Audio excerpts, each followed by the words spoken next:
तो मोला निकला जे रामा।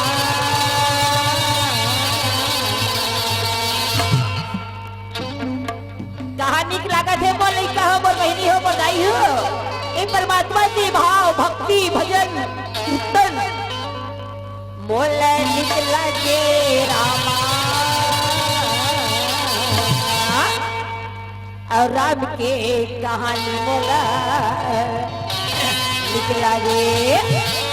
मोला निकला की कागा तुलसी के पास मोला निकला रे मोला निकला के पूजा राम के कहानी मोला निकला रे मोला निकला के कागा तुलसी के पानी मोला निकला रे मोला निकला के काया राम के कहानी मोला निकला रे मोला निकला के पीछी तुलसी के पानी मोला निकला रे मोला निकला के भैया राम के कहानी मोला निकला रे मोला निकला के भैया तुलसी के पानी मोला निकला रे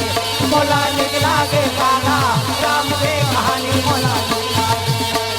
राम के कहानी मोला निकला रे तुलसी के पानी मोला निकला रे राम के कहानी मोला निकला रे तुलसी के पानी मोला निकला रे राम के कहानी मोला निकला रे तुलसी के पानी मोला निकला रे राम के कहानी मोला निकला रे तुलसी के पानी मोला निकला रे मोला निकला के दीदी राम के कहानी मोला निकला रे मोला निकला के भैया तुलसी के पानी मोला निकला रे मोला निकला के भैया राम के कहानी मोला निकला रे मोला निकला के कागा तुलसी के पानी मोला निकला रे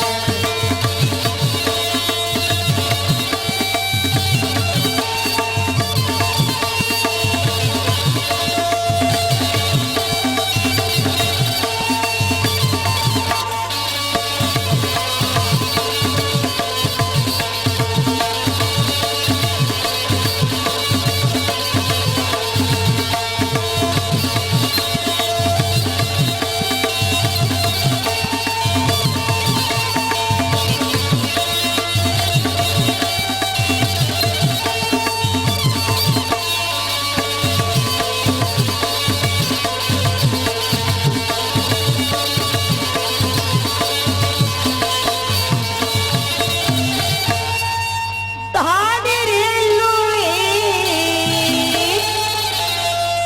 उड़ाए कंतीरा धानी रे लुई उड़ाए कंतीरा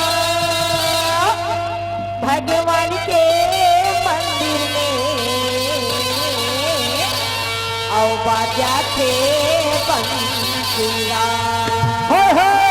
मोला निकला के भैया राम के कहानी मोला निकला रे मोला निकला के भैया तुलसी के पानी मोला निकला रे तुलसी के पानी मोला निकला रे राम की कहानी मोला निकला रे तुलसी के पानी मोला निकला रे राम के कहानी मोला निकला रे तुलसी के पानी मोला निकला रे राम की कहानी मोला निकला रे तुलसी के पानी मोला निकला रे राम के कहानी मोला निकला रे मोला निकला के दीदी राम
चल गे